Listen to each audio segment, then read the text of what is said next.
Well, hello everybody. Oh my word, has it been long enough? Neckbeards of the world unite. Oh my god, guys, it has been far too long since we've done one of these one-on-one streams. I'm so excited to be here. We've got Chris Reynolds in the chat. This guy's still making content. This guy finally comes out of retirement and I'm already getting criticized. This is beautiful. Wait on the state of the beard before I react properly. The beard is in shambles. It's in a COVID state, but it's here. Meg Jones, yes. Unexpected Friday night antics. Thank you guys all for being here. Of course, I am your neighborhood friendly libertarian, Jason Lyon. I've got the new setup, got everything going in a different direction, in a different feel at least. So I'm excited to be here with you all tonight, talk a little bit about what's been going on. Of course, I was on the show, what was that, last Tuesday, to talk about the State of the Union, if you were, to talk about the election night, sitting there talking with Matt Wright. And I think the biggest takeaway that we can have from that is that me and Matt Wright are not prophets by any means. I mean, we both called for President Trump victory, and that clearly isn't the way it's looking right now. So we'll get into that a little bit tonight and get into the specifics of what's going on there. And I also want to talk about the ways that I'm going to be morphing this a little bit and changing the way that we're going to be handling the Mr. America, the Bearded Truth show. Because normally it's kind of the same way as Muddy Waters Media, in general, where we focus in a lot on the current events and we make it entertaining. We give you guys good insights. We give you good takeaways. And of course, we love all the commentary and the feedback from you all. But I also want to kind of bring this into timelessness and talk about some of the principles and try to find a big current event topic and make that just nothing but a timeless event there, to where we can take these away, we can take those lessons and bring it to others and have these good, important discussions to help bring the torch of liberty to our everyday conversations and of course brighten our futures. Meg Jones thought I was Spike. I'm nowhere near as beautiful, as intelligent or as capable of Spike, but I'm sorry for letting you down so bad so early in the stream. But thank you so much for at least being here. It is great. It's great to be back on here. I know I dusted off the microphone, got everything lined up, wrote my show notes and everything else, and I was giddy. I had butterflies, and I haven't had this in so long, and so I was incredibly excited for tonight. I hope that you guys coming in here, if this is the first time seeing me, welcome. My name once again is Jason Lyon, and I'm excited. Your neighborhood friendly libertarian. I'm here to help bring around the philosophy, bring about libertarianism to our everyday life, because it is the best way to live. Not only is it the best way for us to be able to figure out what is the best in our social lives, but of course it is the best way for the markets to thrive and for bringing us our goodness. So I want to give a big shout out to Matt and Spike for giving me a platform to speak. Of course, down there on the bottom right of your screen is the Muddy Waters logo. Thank you to them for having us on, or having me on, to be able to reach out to you guys through Facebook, through Twitch, through YouTube, through Periscope, through Twitter, through Float, of course. And of course, if you're not catching this live with the stream, but being able to catch us on every one of your favorite podcast apps. So glad that you guys are tuning in, whether it's live or after the fact. Feel free, if you guys are tuning in after the fact, feel free to still come in, find the videos, drop a comment, let me know your feedback, let me know what your thoughts are. If you're live, of course, I'm going to be reading these as we go along. And if you're on the audio only, if you watch it on the video streaming platforms, you will be able to see the commentary from everyone across the way. Good evening, Patricia. And so this way you're going to be able to interact as one whole community as we work together to break down the barriers to provide ourselves with a brighter future, not just for ourselves, but for our future generations. So glad to be here. So excited to be getting back into the swing of things. You on Stitcher? I believe we are on Stitcher. Don't fact check me though. First night back and I'm already getting fact checked. I believe that we are. But nonetheless. So I want to dive into this. If we don't have any quick questions coming up.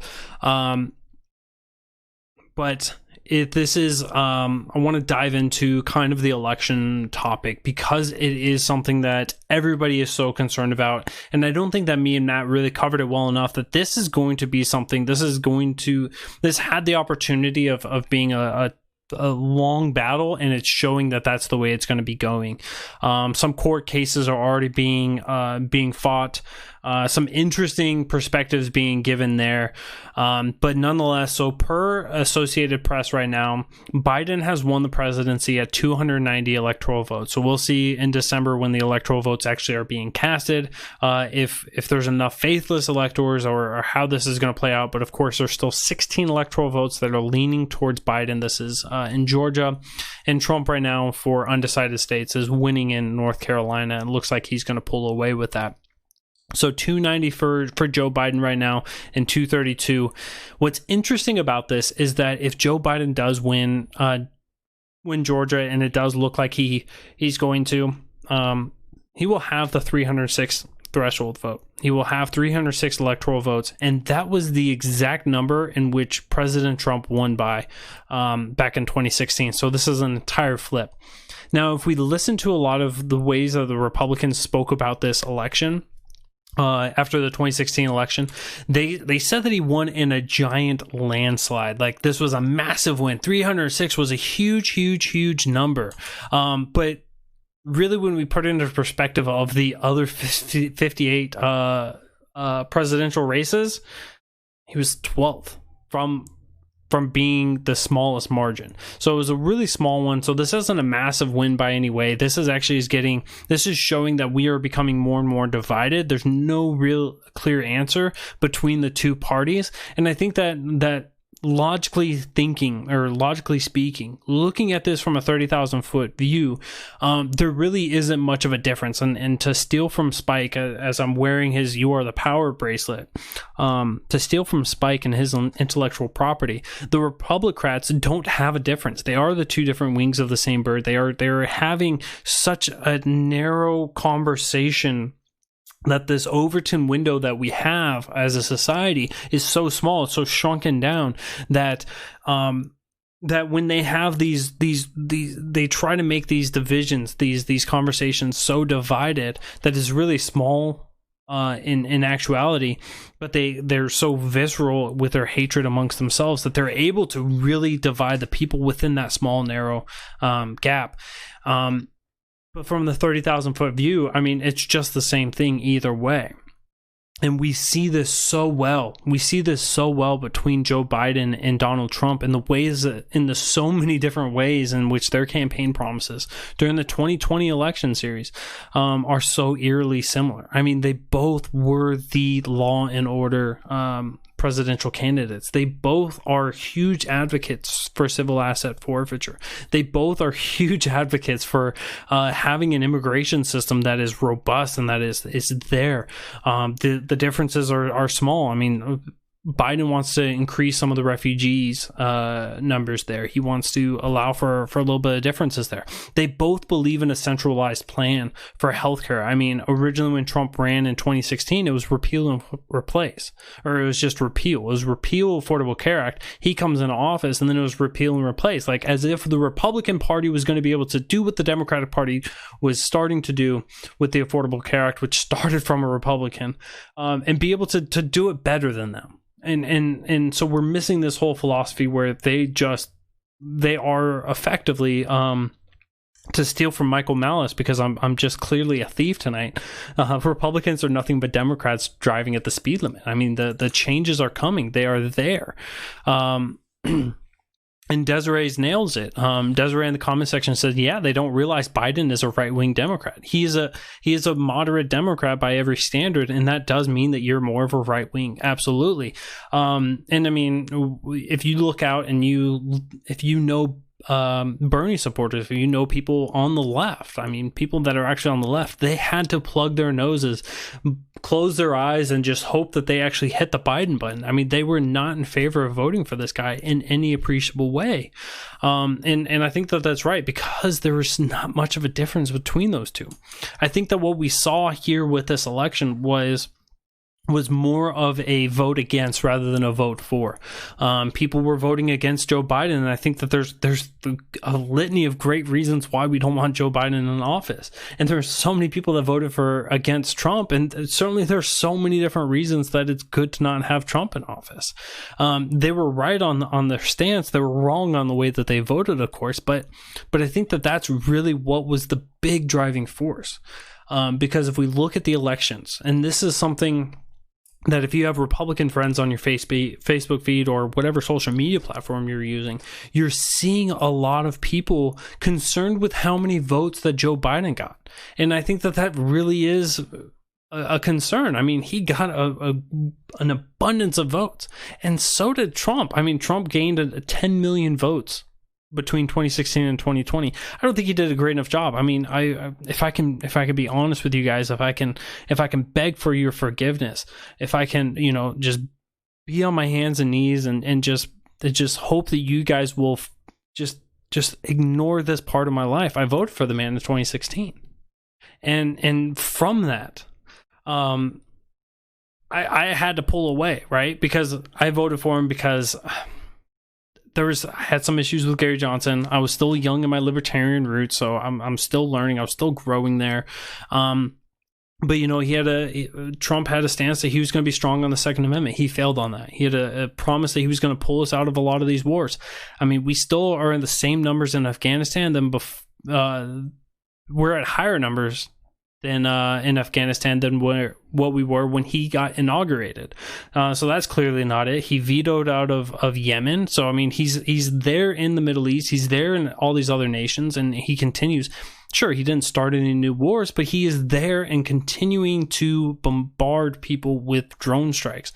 I mean, the man has broken all of the records that Obama had on bombing people. So there was just disgusting things on his foreign policy. There was disgusting things on his Second Amendment. I mean, he enacted more gun control than Obama did, and he did it single-handedly without congressional approval, without congressional support. I mean, sure, Congress supported him on that. But there was a lot of things wrong with Donald Trump. And so seeing that he gained 10 million voters from 2016 to 2020, I'm not sure I agree with that. And seeing Joe Biden gain so many more voters than what Obama had or what Hillary Clinton had in 2016, I don't know that I agree with that. But I think that the theory that works here, I think that the theory that really does work here is that if you look at the situation in 2016, 2012, and 2008, 2004, and all these other previous years, those were normal years where people were busy living their own lives. But in 2020, of course, we've had COVID. COVID was a catastrophic change for so many different people out there. It was such a catastrophic change for so many people with the ways that they were dealing with their own family members, with their income, with the economy, with how they were just living their day-to-day lives. And so that drove people to make a difference, right? People in blue states, right, who are upset at their governors, they may be, more encouraged to go out and vote for Trump, who was like, hey, I'm not gonna do a mandate. Or people in red states, they may have been more encouraged to go out and vote for Biden because, we want a mandate. I know here in South Carolina, I see my Democratic friends. They're demanding, they're begging for a mask mandate. If they can't get it through the governorship, why not go through the president? So there's encouragement there that people are going to vote, of course, for their own side, for people to vote against the other side. I don't think that because of the way life has stagnated. Totally missed your passion. Good. Because of the way that life has stagnated for a lot of people, that people are more capable. Of course, when you mail ballots to everybody or petitions for them to be able to receive their mail-in ballots, more people are going to vote. So I think that there's a lot of different nuance there that comes in that allows for more people to vote. And I think that really is the answer. So I don't think that necessarily that more people are passionate for Trump or more people are passionate for Biden. I just think that the opportunity was a little bit easier for them to hit it. And of course, when you grease the wheels the wheels move a little bit smoother. More people are going to get on that ride, and they're either going to get on the Trump train or the Biden train. And either way, they're pushing us more to our destruction. So we had more votes. People are outraged, of course. People are upset. People are trying to find out why it is that the other side got more votes while ignoring their own side getting more. I think at the end of the day, what we're going to see is there's not enough there. There's not enough evidence there to overturn really any state, let alone enough states in order for Trump to pull out this victory. I think that President Biden will be the next one. I'm preemptively calling him President Biden, of course. I'm not happy with this. I think that he's going to make it the full 4 years. We'll have to wait and see. It's questionable at best, right? We've seen the cognitive decline of him over the years. Sure, he's always had like a little bit of a struggle there. He's always been somebody who's been a little bit senile. I mean, I think it just comes with the territory of being an advocate of the government. But he's had that decline coming in. I think that this is an opportunity for Kamala Harris maybe to have a little more clout, with her being one of the most, if not the most liberal senator there. This is going to be something that is going to be interesting in the way that it plays for the House and for the Senate. Just speaking of those two, between the House and the Senate, there really wasn't much of a change, if anything at all. In the Senate, we're looking to see if Republicans are going to maintain that control there. Georgia is going to come down. David Perdue was winning when they went into the runoff election. We'll see if he maintains that over Jon Ossoff. Of course, big props to Shane Hazel, fantastic candidate. Didn't get enough visibility. Of course, he didn't spend him really any money, from my understanding, but was a principled voice of liberty, of reason, of logic, of constitution, of every bit of small government that Republicans claim to be about, but in the end didn't pull out the win clearly. So we'll see David Perdue. If he wins that down there, then they'll have the 51 majority there for the Republicans. The House is being maintained. There was a 5-seat swing towards the Republicans, or sorry, a 6-seat swing. Justin Amash is no longer representative, so Libertarian Party, who had one representative as he changed after he was elected, is now back down to 0 again. So Congress is back to normal, if you will. And but with this, right, with Kamala Harris, with that opportunity of her coming into to being potentially the president of the United States one day during this first term of Biden, that will potentially ruin a lot of people within the Democratic Party. We're already seeing a lot of the fracturing with a lot of the division. It wasn't but maybe 2 days after the election. I mean, people were still scrambling, trying to figure out how the votes are going to unfold. And you had Rashida Tlaib coming out there and blasting some of the moderate Democrats and just going after them. There is a clear divide between those two factions within the Democratic Party, and it's not boding well for the Democratic voters. I mean, people are just undecided on which way they want to go with this, and having Biden in office is, of course, upsetting the left, and having Kamala in there is going to upset the moderates. How they're going to play this out is going to be interesting. Of course, I don't think that America as a whole is going to be better off regardless of which way we're going to go with that. But it's going to be interesting. But I do want to talk a little bit about what's going to happen with Joe Biden being in office. And if we had the actual Constitution being adhered to, if we actually had some principles of a limited federal government in accordance with the compact, what we would see is a lot of court battles based off of what he has campaigned on, what he has promised, and everything else. Likely we won't see this. And this, I'm going to justify this off of recently, right? We've had the Supreme Court started listening in on the Affordable Care Act that stemmed from the Texas judge or Texas circuit. in which we are looking at the severability of Affordable Care Act of the individual mandate. So when they got rid of that through the Tax Cuts and Jobs Act, they got rid of the individual mandates where now when you file your taxes, you don't have to say if you didn't have insurance over the year, because you now don't have to pay that tax, as Justice Roberts calls it, as Justice Kavanaugh calls it from his circuit opinion. It's a fee. What came of that, and what Roberts was quoted as saying, was that it's not SCOTUS's role to determine if there is constitutionality, if something falls within the scope of constitutionality. And so that really does bring about a huge concern for me.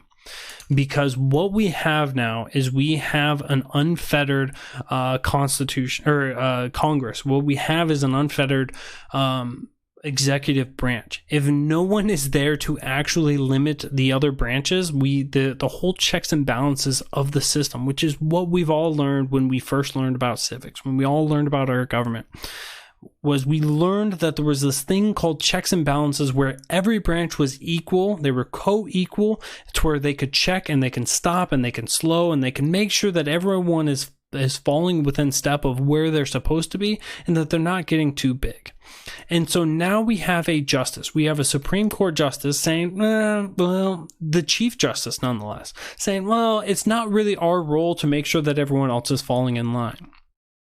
If the executive branch is not going to do that, and they're going to continue to grow to where they've created a precedent recently that they can ban your Second Amendment accessories, right? Firearm accessories. They can ban those outright, turn you into 10-year felons. And Congress doesn't challenge that, and the Supreme Court doesn't challenge that, then there's no controls over what the executive branch actually can do. Sure, they can get impeached by the House, and that's the only limitation that's there. If Congress is enacting unconstitutional laws such as the Affordable Care Act in its principle, in its ideal, or in its identity, and no one is there to actually challenge that, then Congress doesn't actually need to adhere to the Constitution. There's no really anything there at all that is actually going to limit one of these branches. And so what Justice Kavanaugh is saying there, what he is saying is that Congress, the executive branch, the President of the United States, and the Supreme Court are all just limitless in what they can do. This should fear every single person out there. And sadly, what it did was the Democrats felt emboldened because now they're like, oh, well, the Supreme Court's not going to stop us. So now they know the playbook. They know what they have to do. Whatever they want.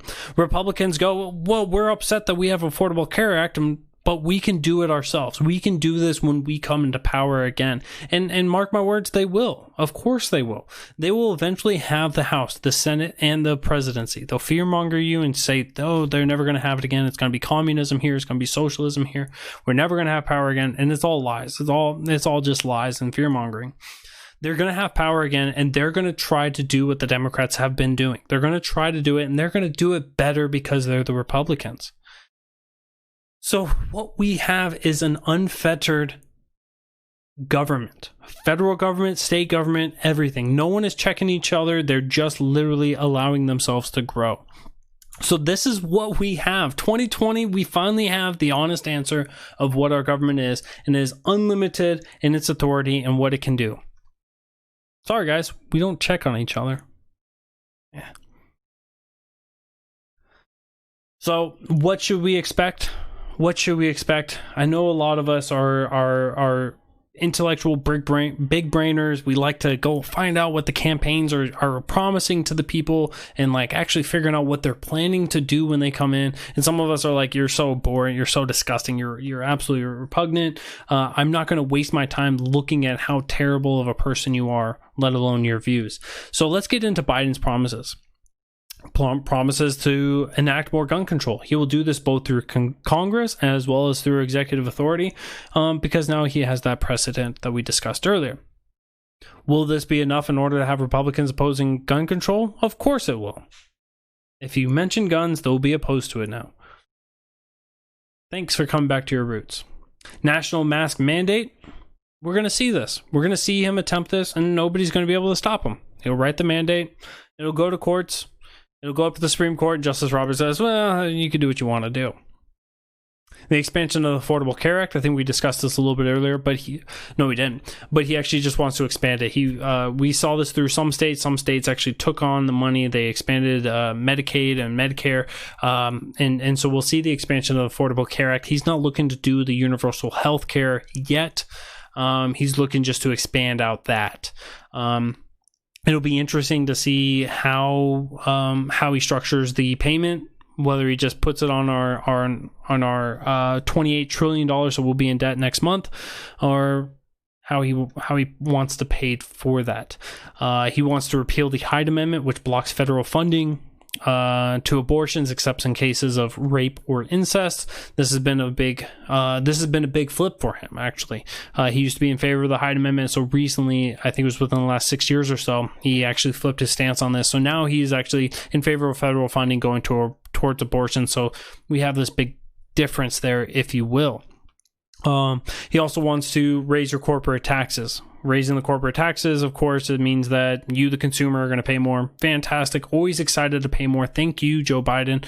Well, he also thinks that he will be able to take money from elsewhere, probably from that raising of corporate taxes, give it back to businesses, i.e. big businesses, so that he can help create 5 million more jobs, is what he claims will do. So this is... This is the beautifulness of Joe Biden, right? He's going to tax more. He's going to take more from the corporate businesses. He's going to say, all right, now that we've got all this extra revenue, what are we going to do with it? Well, we're going to give it back to the businesses. We're going to give it back to some of these businesses. This is that, why am I blanking on the term? This is that regulatory capture, if you will, right? So everybody gets hurt equally. Some businesses, of course, like what we'll see with Amazon, with some of these big, massive businesses, they're going to find ways of getting out of paying some of these taxes. But then, if you meet these certain criteria, if you meet these certain these desires of ours, we'll go ahead and give you a bunch of money. And so these big businesses who are already thriving and surviving and are getting exempted from so many of these taxes because they can afford to pay for their accountants to get them away from it, they're going to get more money. And then they're going to pay that to these lower employees. We won't see it. And exactly right, Derek. They're going to give it back to the businesses that supported their campaigns. So we're going to be seeing just a lot of more of this cronyism. Sounds a lot like Republicanism. I mean, this is us talking about how narrow of a difference, but how much it is exactly the same. I mean, we see this same play over and over and over again, whether it's a Republican or a Democrat. This is the same thing that happens over and over and over again. Those blowbacks, they go back to the big businesses, they screw over the small businesses, and just every once in a while, they come out and they say, "Well, I'm for the small businesses. I'm just in favor of making this more difficult for them to survive." Good. You're totally here for middle America. You're totally here for the people on lower wages, right? You're not here to break down those barriers that are in the way of everything. Desiree makes another good point. He's also was just recently quoted. He's going to finish what he started over in the Middle East, right? With what Obama had started, what George W. had started, and all these other conflicts that have been going on for years and decades. He's going to go finish them because now Joe Biden is going to go into Iraq and be like, we're going to figure out how to finish this. We're not. We're really not. We're going to figure out how to finish in Afghanistan. We're not. We've known that they have no idea what they're doing. We know that they have no idea, right? The Afghanistan papers came out, and you had countless generals just going, we legitimately were fudging some numbers to make it look like we were doing better than what we were to give good reports back to the U.S. But we don't really have an objective. We don't have clear goals. We don't know what we're doing, and we've kind of been wasting money, and we've been killing our own people, and we've been killing their people, but we don't know really what we're doing over there. And so Joe Biden's going to come in, and if he even knows where he is when he goes over there, I mean, he's might think he's in Arizona, who knows, but he's going to be like, all right, we're done here. And that would be best case scenario, right? We're done here. Pull us out. Not likely. We're going to see some more warheads on foreheads, and we're going to see some more excitement, if you will. And it's just not going to be to the benefit of the people. I mean, I wear an American flag like pretty typically, right? My name here is Mr. America. I support our troops. I support our troops by wanting to bring them home. Let's end the war on PTSD. Let's end the war on mental health. Let's end the war that we are creating just to help out the big lobbyists, to help out the big arms dealers, to help, to keep selling weapons of war to Saudi Arabia, just so that Saudi Arabia can continue attempting a genocide, which was vetoed by Trump. Like, let's actually get out of a lot of these conflicts that we have no real value in, that we have no goals in, that we have nothing to gain by being involved with them. Let's do that. So we're going to see a lot of things from the Biden campaign that are egregious, reprehensible, and just downright disgusting. And we've discussed some of the similarities between him and Trump. And so it's, for me, like, at the end of the day, when we look at the war on drugs, when we look at civil asset forfeiture, when we look at the foreign policy, when we look at the immigration, when we look at the economic reforms, when we look at the healthcare reforms, when we look at all these things, we don't see a clear difference between the two of them. And so I think that what we have for a large part of the voting base, the voting populace, is that they know that they want change, but they are not informed enough, not inclined enough, not thirsty enough to find new information, not hungry enough to really dig into their roots of the American dream of like freedom, of small government, to see that there is a better option out there, that we can actually have substantial change that will be better for you, for everybody here, for people around the world. They want change, but they think voting for the other party is the way to get that change. And I hope that I've laid the case out for you well enough that voting for the other party, voting for the other Republicrat, means that you're just voting for the other Republicrat. You're voting for the same lobbyists to be in power. You're voting for the same bureaucrats to be in power. You're voting for the same controls that have been used on you time and time again, that have been used against your parents, against your grandparents, that will be used against your children, against your grandchildren, and that will only be expanded because there is no control. There is no limitation. There is no governance over the government. We aren't going to see a difference. And we just had an election. We just had an election, and we saw 1.7 million people voted for an actual smaller government, and that voted against the ideas that all these wars are going to make us better. That voted against the idea that more centralized planning here in America is going to make us more free. That is going to make us more prosperous. That's going we had only 1.7 million voters. So I hope that the LP, I hope that the Libertarian Party, national and at the state levels, are able to actually get together and actually figure out a cohesive plan to drive a positive change, to make a difference for the future of America. And actually make it a message that can be sold. And I know that Spike Cohen, I'm not saying this because he's a great friend of mine. I'm not saying this because I absolutely love the man. I'm not saying this because he's co-owner of Muddy Waters Media. I'm not saying this because I took him as a +1 to a wedding, although it was only, I don't have it here in handy. I wish I did. I took him as a +1 to a wedding, but it was just a picture that I went and printed out at Staples. That's for you, Shane. But Spike Cohen has the ability to sell this message to anyone by using empathy, by actually meeting people where they are and having these conversations and understanding what they're going through, understanding what it is that the root problem of what they're facing, and being able to go through that to make a difference. That is what is going to make a difference in the individuals' lives. And once we can impact a couple individuals, and those individuals are empowered enough to impact a couple more individuals, we are able to make a movement and make a difference. And I hope that the LP is able to do that in the upcoming years. I hope that you as an individual are able to do that within your friends and your families, whether you're doing outreach outside of them to strangers, or you're just doing it within the circles of influence that you already have. I hope that you're able to do this, because I hope that I've laid out the case to you well enough that we need to have a difference. We need to have a change, because the answers that we're given right now are not making our lives any better. And so I want to get into this timeless discussion. I want to get into the timelessness that I promised you guys in the beginning, because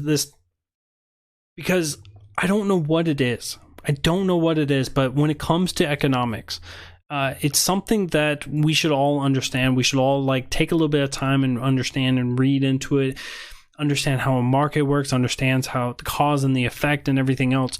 And we can see that something as important as our healthcare market has been centrally planned and only to our detriment.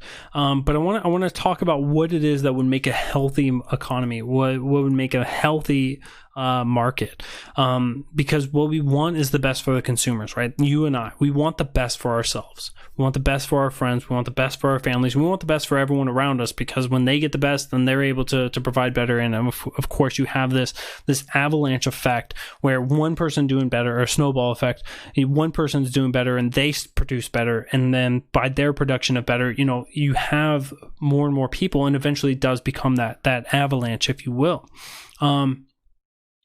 If you want the best for the consumers, that means you gotta have the best markets. But what does a best market look like?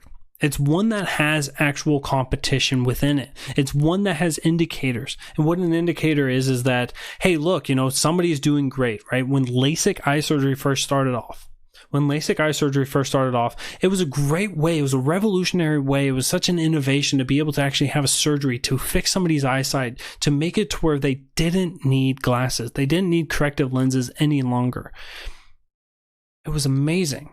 And once it was proven to work, once it was proven to have a lasting effect, and it was getting positive reviews, people were recovering from this, people were getting what the desired effect from it was, more and more people demanded this.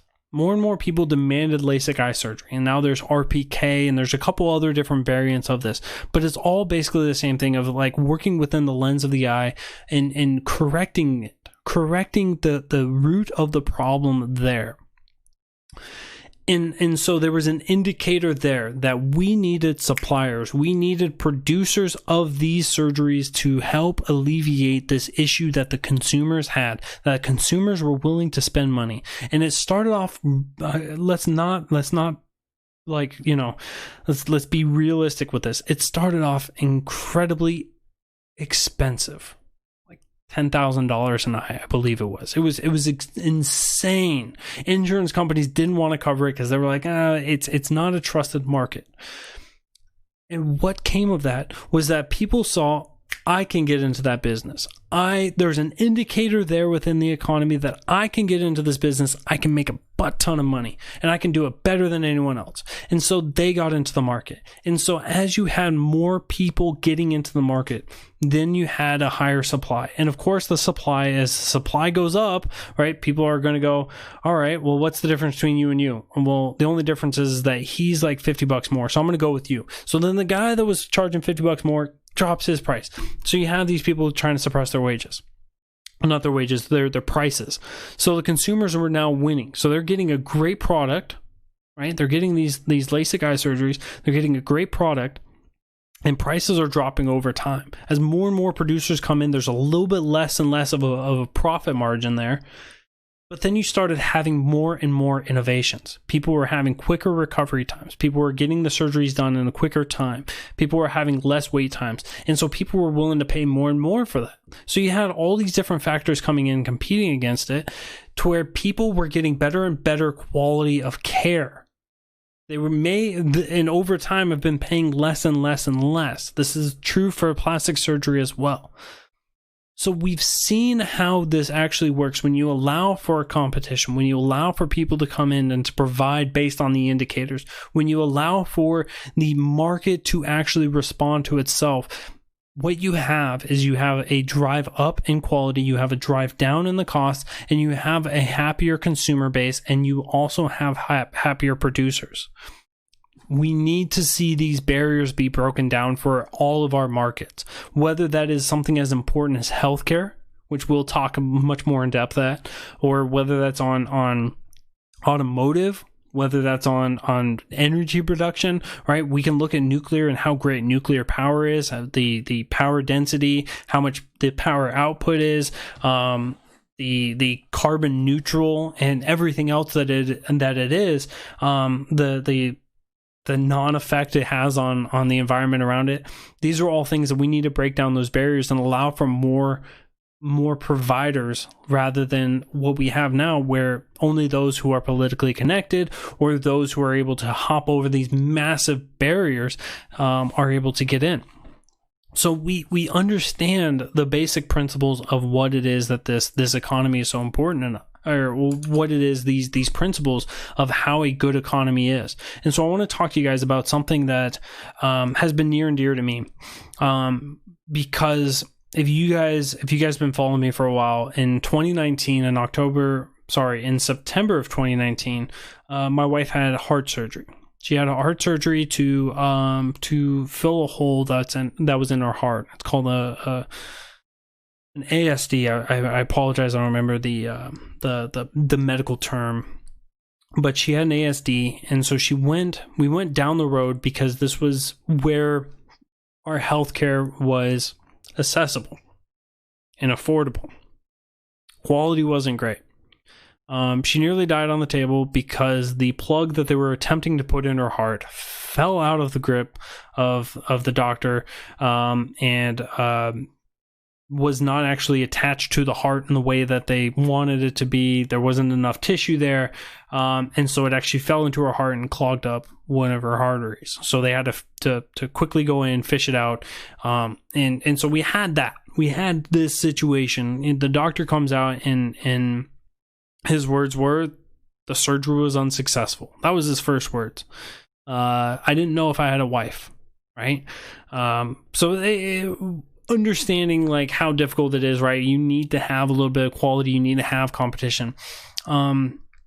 We thankfully left the area. We went to some place that was not affordable on our own. We leaned on a lot of those others within our communities to be able to help get the affordability through. And I was very grateful for literally hundreds of people who helped us through a GoFundMe, so that we went up to Mass General Hospital in Boston, Massachusetts. If you guys have ever had the necessity of going there, I apologize. I'm sorry that you guys had to, but I think that you guys can all just explain to others how amazing, absolutely amazing of care that Mass General gives to each and every one of their patients. It was truly amazing. So she went up there. We had open heart surgery. They took care of us, and they're still we still call them, and they're able to take care of us anytime that we need it for any of our heart issues. And that's just kind of what we're facing right now. And so the question is what was standing in the way of this? What was actually stopping this? Thank you so much, Meg. Absolutely. Arterioseptal defect surgery. Yes. What was standing in the way of this here in South Carolina? What was stopping this? It was the certificate of need laws. If you guys have never heard of these, I know Spike Cohen spoke about this a little bit on the campaign trail, but these are important because it's in 35 states and DC. And what these are is these are laws that were enacted back in the 60s, a national mandate in the 70s, and still, of course, as I said, enacted in 35 states and DC.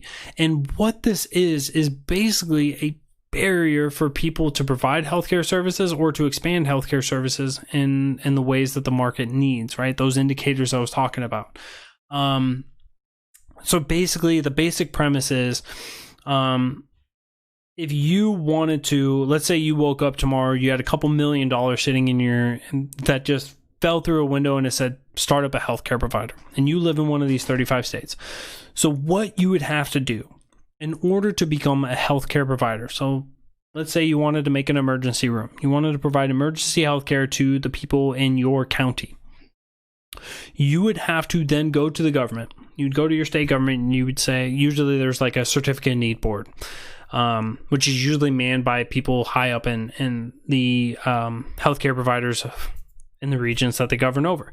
Don't worry, there's no cronyism there. But you go to these boards and you say, I would like to provide emergency healthcare services, right? There's a need for this. The people here, right? These are the wait times. These are the costs. These are, the yada, yada, yada. I can provide the service, and the people need this.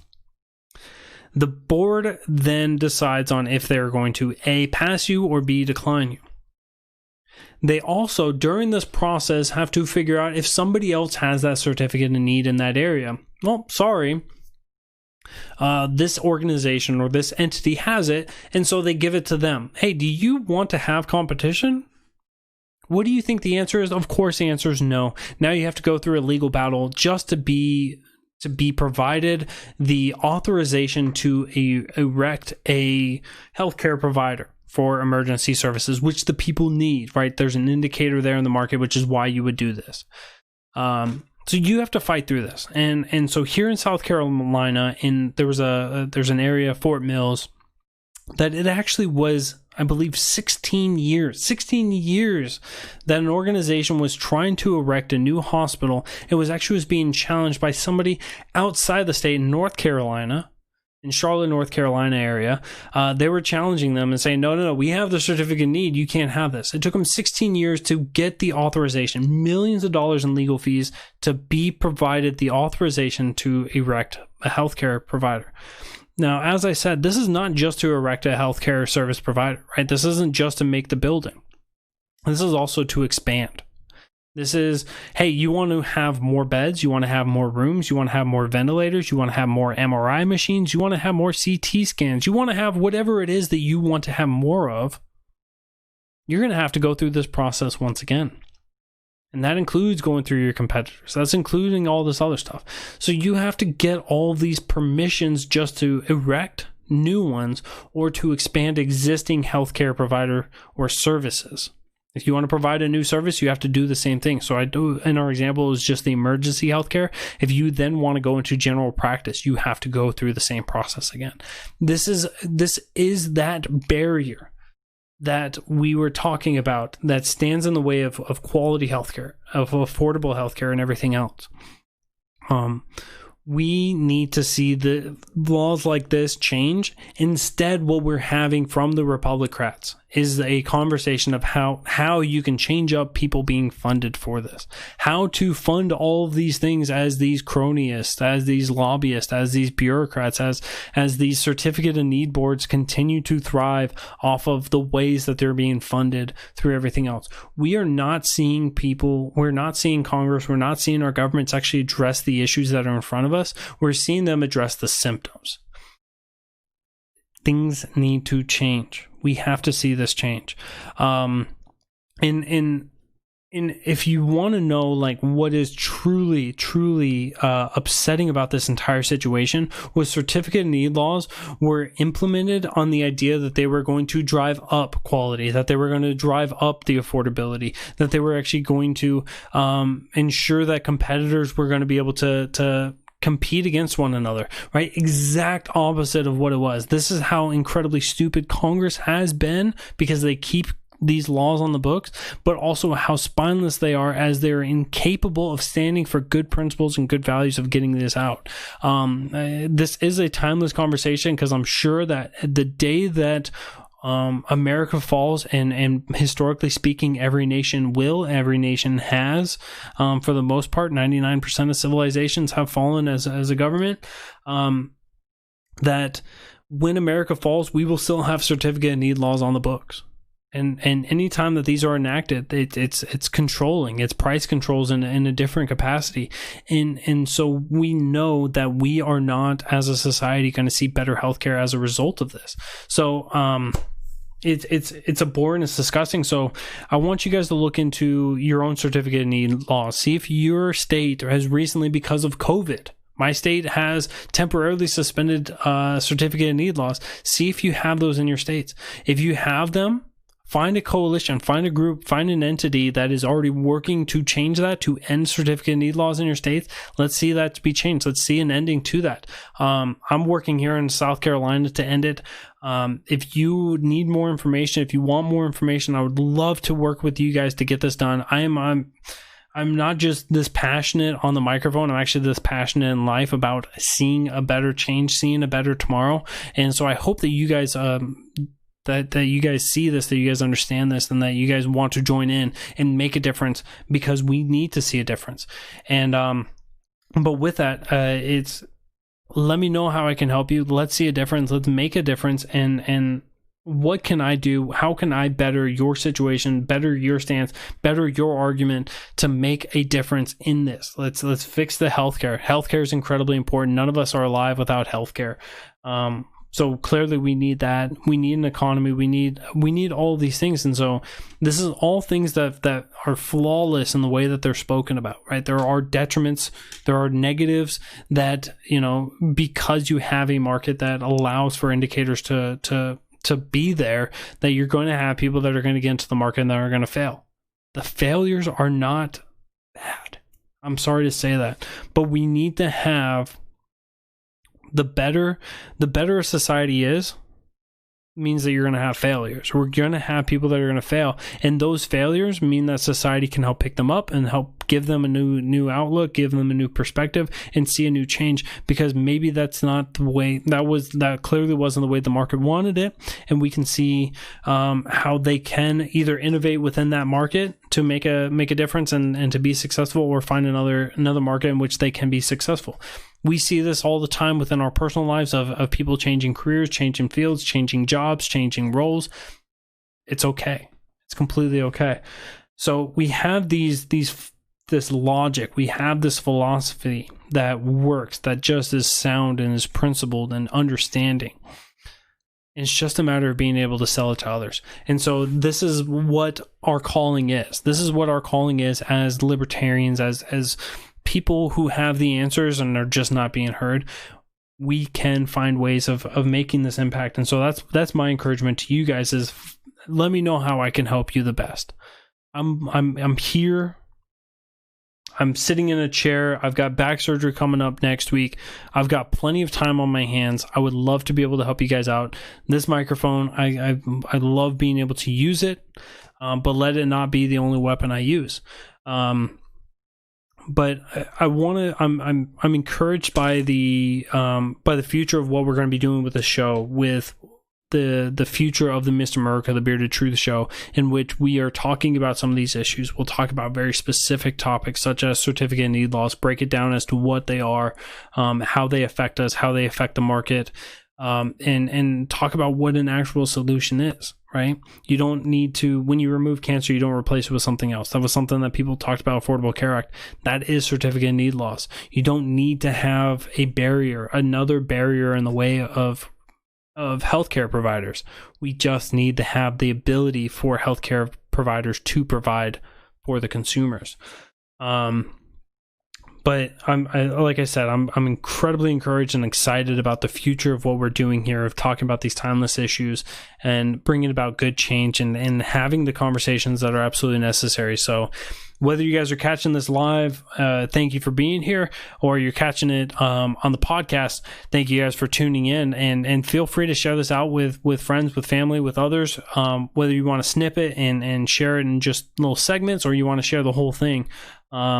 Feel free to leave a review, 5-star review only, whatever kind of review. So if you want to give me like a 1-star review on iTunes, make sure you guys are over there. Leave the review, add 5 to it, regardless of what it is. When you download it on your favorite apps, make sure you guys are liking and subscribing on all the platforms that we're on. And once again, that's on YouTube, on Periscope, on Facebook, on Float. And of course, you can go to muddywatersmedia.com at any time, and you can see the whole catalog of every show that we've ever done and that we will continue to do. You can always tune in there, especially as these as different social media platforms give and go. I know that Facebook for a lot of people is going away, and so they're moving over to Parler, they're moving over to MeWe, and I don't blame them. I don't blame them for wanting to leave. I mean, there certainly is a market reason for somebody to want to leave. So we will be moving around, but we will always have the muddywatersmedia.com or muddywatersofreedom.com. Feel free to go over there, and once again, you can check out the whole catalog of every episode that we've ever had. And I'm incredibly encouraged by all of this. But with this, I hope you guys all enjoyed tonight. I'm excited to be back. I know I'm a little bit rusty.